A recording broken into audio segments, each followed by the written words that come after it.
Hello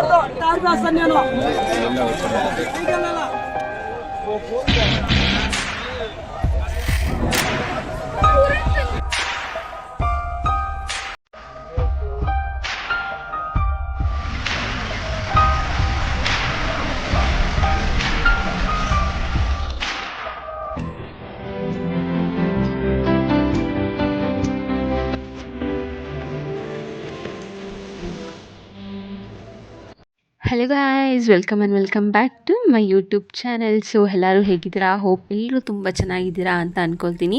ಈ ವ್ಲಾಗಲ್ಲಿ ನನ್ನ ತಿರುಪತಿ ಎಕ್ಸ್ಪೀರಿಯೆನ್ಸ್ನ ನಿಮ್ಮ ಜೊತೆ ಶೇರ್ ಮಾಡ್ಕೊಳ್ಬೇಕು ಅಂತ. ಸೊ ಸ್ಮಾಲ್ ಕ್ಲಿಪ್ಪಿಂಗ್ ಆಗಿ, ಸಾರಿ ಡೂಪ್ಲಿಕೇಟ್ ಆಗಿರುತ್ತೆ, ಬಟ್ ಅಡ್ಜಸ್ಟ್ ಮಾಡ್ಕೊಳ್ಳಿ, ಕಂಟೆಂಟ್ ಮಾತ್ರ ಕೇಳಿಸ್ಕೊಳ್ಳಿ. ಸೊ ಈ ಸರಿ ನಮ್ಮ ಟ್ರಾವೆಲ್ಗೆ ಬಸ್ನ ಬುಕ್ ಮಾಡ್ಕೊಂಡಿದ್ವಿ. ಸೊ 10 o'clock ಹಾಗೆ ಬಸ್ ಇತ್ತು. ಅಲ್ಲೋಗಿ ರೀಚ್ ಆಗಿದ್ದು ಒಂದು 4:30 ಆಗಿತ್ತು ಅಂದ್ಕೊಳ್ಳಿ. ಅಲಿಪೆರಿಯಿಂದಲೇ ಸ್ಟೆಪ್ಸ್ ಹತ್ಕೊಂಡು ಹೋಗಬೇಕು ಅಂತ ಅಂದ್ಕೊಂಡಿದ್ವಿ. ಕೆಳಗಡೆಯಿಂದ ಮೇಲೆ ಹೋಗೋ ಲಗೇಜ್ ಕೌಂಟ್ರಲ್ಲಿ ಏನಿಲ್ಲ ಅಂದ್ರೂ 2.5 hour ವೆಯ್ಟ್ ಮಾಡಿದ್ವಿ. 6:30ಗೆ ಸ್ಟಾರ್ಟ್ ಮಾಡಿ ಫೈನಲಿ 11:30 ಹಾಗೆ ಸ್ಟೆಪ್ಸ್ ಹತ್ತಿ ಕಂಪ್ಲೀಟ್ ಮಾಡಿದ್ದೀವಿ. ಸೊ ಸ್ಟಾರ್ಟಿಂಗಿಂದ ಎಂಡಿಂಗ್ವರೆಗೂ ಈ ಒಂದು ತಿರುಪತಿ ಬ್ಲಾಗ್ ರಶ್ ಆ್ಯಂಡ್ ವೆಯ್ಟಿಂಗಲ್ಲೇ ಮುಗಿದೋಗಿದೆ.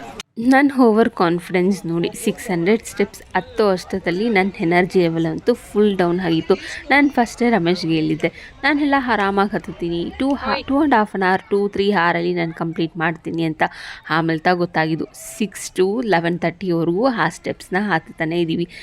ನಾವು ಹತ್ತಕ್ಕೆ ಅಷ್ಟು ಕಷ್ಟಪಡ್ತಿದ್ರೆ ಅದರಲ್ಲೂ ಅಲ್ಲಿ ಅರ್ಶಿನ ಕುಂಕುಮ ಎಲ್ಲ ಇಟ್ಕೊಂಡು ಅವ್ರು ಹೆಂಗೆ ಹತ್ತುತ್ತಾ ಇದ್ದಾರೆ ಅಂತಲೇ ನಾನು ಕನ್ಫ್ಯೂಸ್ ಆಗಿಬಿಟ್ಟೆ. ನನ್ನ ಕೈಲಿ ಹತ್ತಕ್ಕೆ ಆಗ್ತಿಲ್ವಲ್ಲ, ಅವರು ಆ ಆ್ಯಕ್ಟಿವಿಟಿನೆಲ್ಲ ಮಾಡ್ಕೊಂಡು ಹೆಂಗೆ ಹತ್ತುತ್ತಾ ಇದ್ದಾರೆ ಅಂತ. ಸ್ವಲ್ಪ ದೂರ ಹೋಗ್ತಾ ಇರಬೇಕಾದ್ರೆ ಜ್ಯೂಸು ಫ್ರೂಟ್ಸು ತಿಂದಮೇಲೆ ನನಗೊಂದು ಸ್ವಲ್ಪ ಎನರ್ಜಿ ಬಂತು. ಹೋಗ್ತಾ ಅಂದರೆ ಎನರ್ಜಿ ಅಂದರೆ 100 ಸ್ಟೆಪ್ಸು 200 ಸ್ಟೆಪ್ಸ್ ಹತ್ತಿ ಕೂತ್ಕೊಳೋದಲ್ಲ, 50 ಸ್ಟೆಪ್ಸು 20 ಸ್ಟೆಪ್ಸು ಹತ್ತಿ ಕೂತ್ಕೊಂಡು ಸೈಡಲ್ಲಿ ರೆಸ್ಟ್ ಮಾಡಿಕೊಂಡು ಹಂಗಂಗೆ ಟೈಮ್ನ ಸ್ಪೆಂಡ್ ಮಾಡ್ಕೊಂಡು ಆರಾಮಾಗಿ ಹತ್ತುತ್ತಾ ಇದ್ವಿ. ನಮ್ಮ ಲಕ್ಕಿ ಏನಂದರೆ ಆ ಡೇ ಬಿಸಿಲೇ ಇರಲಿಲ್ಲ, ಮಳೆ ಅಂದರೆ ಫುಲ್ಲು ಮಳೆ ಇರೋದ್ರಿಂದ ಆ ಒಂದು ಗಾಳಿಗೆ ನನಗೆ ಆ ಒಂದು ಟಯರ್ಡ್ನೆಸ್ ಅಷ್ಟು ಕಾಣಿಸ್ಕೊಂಡೇ ಇಲ್ಲ.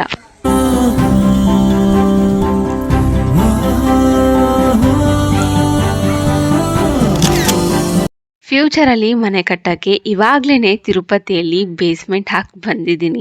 ನೋಡೋಣ ಇದು ಯಾವಾಗ ನೆರವೇರುತ್ತೆ ಅಂತ. ನಿಜವಾಗ್ಲೂ ಹೇಳ್ತೀನಿ, ತುಂಬ ಪವರ್ಫುಲ್ ಆದ ಗಾಡ್. ಒಂದು ಬೇಡಿಕೆ ಇಟ್ಟಿದ್ದು 2 months ಅಷ್ಟರಲ್ಲೇ ನಡೆದೋಗಿದೆ. ಸೊ ಅದಕ್ಕೋಸ್ಕರ ನೀವು ಹಾರ್ಡ್ ವರ್ಕಿಂಗು ಮಾಡಬೇಕು ಅಲ್ವಾ. ನೋಡ ಸ್ಟೆಪ್ಸ್ ಹತ್ತಬೇಕಾದ್ರಂತೂ ಈ ಥರ ಸೈಡಲ್ಲಿ ಬರ್ಡ್ಸ್ ಎಲ್ಲ ಕಾಣಿಸ್ತಾ ಇರುತ್ತೆ ಕ್ಯೂಟಾಗಿ. ಅಲ್ಲೊಂದು 1/2 hour ಓಕೆ, ಬರ್ಡ್ಸ್ ನೋಡೋ ನೆಪದಲ್ಲಾದರೂ ಒಂದು 1/2 hour 15 minutes ರೆಸ್ಟ್ ಮಾಡ್ಬೋದು ಅಂತ ಕೂತ್ಕೊಂಡು ಟೈಮ್ ಪಾಸ್ ಮಾಡ್ಬೋದು. ಹಬ್ಬ ವೆರಿ ಥ್ಯಾಂಕ್ಸ್ ಟು ವೆದರ್ ಅಂತಲೇ ಹೇಳ್ಬೋದು. ಇನ್ ಕೇಸ್ ಆ ಒಂದು ಮಳೆ ಜಾಗದಲ್ಲಿ ಏನಾದರೂ ಬಿಸಿಲಿದ್ದಿದ್ರೆ ಖಂಡಿತ ನಾನು ಹತ್ತೀನಿ ಅಂತ ಕಾನ್ಫಿಡೆನ್ಸ್ ಮಾತ್ರ ಇರಲಿಲ್ಲ. ಎಲ್ಲಾದರೂ ಒಂದು ಜಾಗದಲ್ಲಿ ಎವ್ರಿ 5 minutes ಕೂತ್ಕೊಂಡು ಹೋಗ್ತಾ ಇದ್ದೆ ಅಂತಲೇ ಅನಿಸುತ್ತೆ.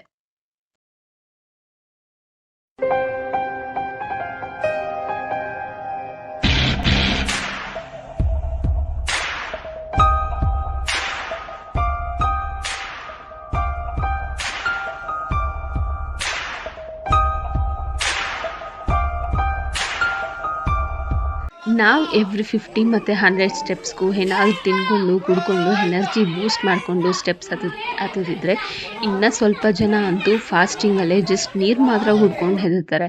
ಬಟ್ ನನ್ನ ಸಜೆಷನ್ ಏನಂದರೆ, ಅದು ನಿಮ್ಮ ಬಾಡಿಗೆ ಸೆಟ್ ಆಗುತ್ತೆ ಅಂದರೆ ಫೈನ್, ಬಟ್ ಇಲ್ಲ ಅಂತ ಹೇಳಿದ್ರೆ ಆ ಸಾಹಸ ಮಾತ್ರ ಮಾಡೋಕ್ಕೆ ಹೋಗಬೇಡಿ. ಎನರ್ಜಿ ಡ್ರೈನ್ ಆಗಿ ಆ್ಯಕ್ಚುಲಿ ಸುಸ್ತು ತುಂಬಾ ಆಗುತ್ತೆ. ನಾನಂತೂ ಸ್ಟೆಪ್ಸ್ ಹತ್ತಬೇಕಾದ್ರೂ ಹರಿನೇ ಮಾಡ್ಕೊಂಡಿಲ್ಲ, ನಿಧಾನಕ್ಕೆ ಸ್ಟೆಪ್ಸ್ ಹತ್ಕೊಂಡೇ ಹೋದ್ವಿ. ಏನೇನು ಸಿಗುತ್ತೋ ಎಲ್ಲ ತಿನ್ಕೊಂಡು. ಈ ಥರ ಏನಾದರೂ ಬರ್ಡ್ಸ್ ಪ್ರಾಣಿಗಳು ಸಿಕ್ತು ಅಂದರೆ ಮುಗೀತು, ಅಲ್ಲೇ ಇನ್ನೊಂದು 15-20 minutes ಟೈಮ್ ಪಾಸ್ ಮಾಡಿಕೊಂಡು ಇನ್ನೇನಾದರೂ ತಗೊಂಡು ತಿನ್ಕೊಂಡು, ಮಳೆ ಬೇರೆ ಬರ್ತಿತ್ತಾ, ಆ ನೇಚರ್ ನೋಡಿಕೊಂಡು ಆರಾಮಾಗಿ ಟೈಮ್ ಸ್ಪೆಂಡ್ ಮಾಡ್ತಾಯಿದ್ವಿ.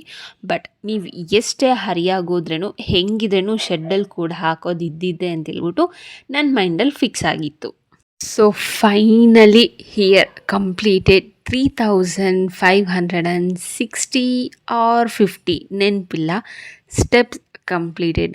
ಆ ಒಂದು ಲಾಸ್ಟ್ ಸ್ಟೆಪ್ಸ್ ಎತ್ತಿಡಬೇಕಾದ್ರೆ ಅಂತೂ ಹಬ್ಬ ಅಂತ ನಿಜವಾಗ್ಲೂ ಅನಿಸಿ ಏನೋ ಒಂದು ಫುಲ್ಲಿ ಸ್ಯಾಟಿಸ್ಫೈಡ್ ಅನ್ನೋ ಫೀಲ್ ಬಂತು.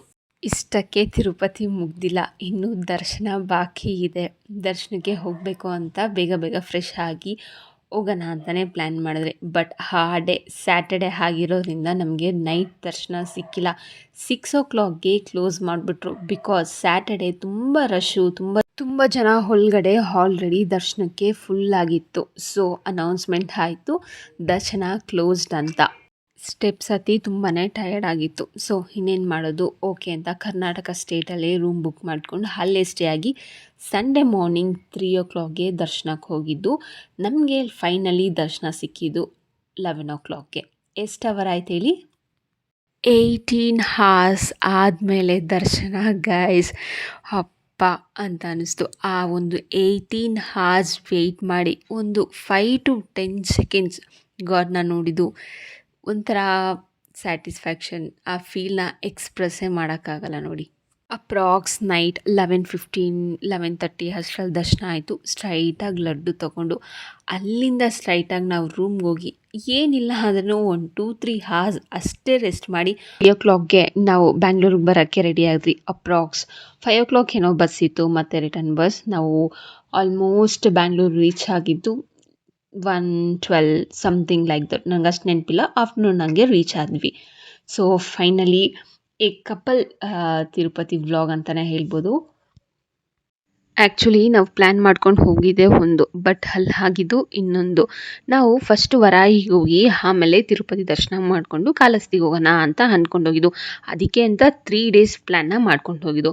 ಬಟ್ ಅಲ್ಲಿ ಹೋದ್ಮೇಲೆ 1 day ಫುಲ್ಲು ಸ್ಟೆಪ್ಸ್ ಹತ್ತದೆ ಆಗೋಗುತ್ತೆ, ನೆಕ್ಸ್ಟ್ ಡೇ ಫುಲ್ಲು ದರ್ಶನನೇ ಆಗೋಗುತ್ತೆ. ನೆಕ್ಸ್ಟ್ ಡೇ ಬಂದು ಚೆನ್ನಾಗಿ ಮನೆಗೆ ರೆಸ್ಟ್ ಮಾಡಿದ್ರೆ ಸಾಕು ಅನ್ನೋ ರೇಂಜ್ಗೆ ಸ್ಟ್ರೆಸ್ ಲೆವೆಲ್ ಡೌನ್ ಆಗಿಬಿಟ್ಟಿತ್ತು. ಫೈನಲಿ ಮನೆಗೆ ರೀಚ್ ಆಗೋ ಅಷ್ಟೊತ್ತಿಗೆ ಆಲ್ಮೋಸ್ಟ್ 12 o'clock ಆಗಿತ್ತು. ಎಷ್ಟೇ ಆದ್ರೂ ಹೋಟೆಲ್ ಊಟ ಮನೆ ಊಟ ಥರ ಇರಲ್ವಲ್ಲ. ಕಷ್ಟ ಆದರೂ ಪರವಾಗಿಲ್ಲ, ಸಿಂಪಲ್ ಆದರೂ ಪರವಾಗಿಲ್ಲ, ಮನೇಲೇ ಊಟ ಮಾಡೋಣ ಅಂತ ಅಂದ್ಕೊಂಡು ಡಿಸೈಡ್ ಮಾಡಿಕೊಂಡು ಹಾಡೆ ನೆಮ್ಮದಿಯಾಗೆ ಊಟ ಮಾಡಿದ್ವಿ. ಅಲ್ಲಿ ಊಟ ಚೆನ್ನಾಗಿರಲಿಲ್ಲ ಅಂತ ನಾನು ಹೇಳ್ತಾ ಇಲ್ಲ, ಬಟ್ ಎಲ್ಲ ಕಡೆನೂ ನಮ್ಗೆ ಅಡ್ಜಸ್ಟ್ ಆಗಲ್ಲ ಅಲ್ವಾ. ಅಲ್ಲಿಂದ ಬರ್ತಾನೆ ಕರ್ಡ್ ರೈಸ್ ಮಾಡೋಣ ಅಂತಲೇ ಅಂದ್ಕೊಂಡು ಬಂದಿದ್ದು. ಬಟ್ ಪ್ಲ್ಯಾನಿಂಗ್ ಮಾಡೋದೆಲ್ಲ ಆಗಲ್ವಲ್ಲ. ಸೊ ಚಪಾತಿ, ಆಲೂ ಫ್ರೈ ಮತ್ತು ಪನ್ನೀರ್ ಬುರ್ಜಿ, ವೆಜಿಟೇಬಲ್ ಸಲಾಡ್ ಇಷ್ಟು ಮಾಡಿ ಅವತ್ತು ಫುಲ್ ಮೀಲ್ ತಿಂದು ಆರಾಮಾಗಿ ಹಾಫ್ ಡೇ ರೆಸ್ಟ್ ಮಾಡಿ next day back to routine normally.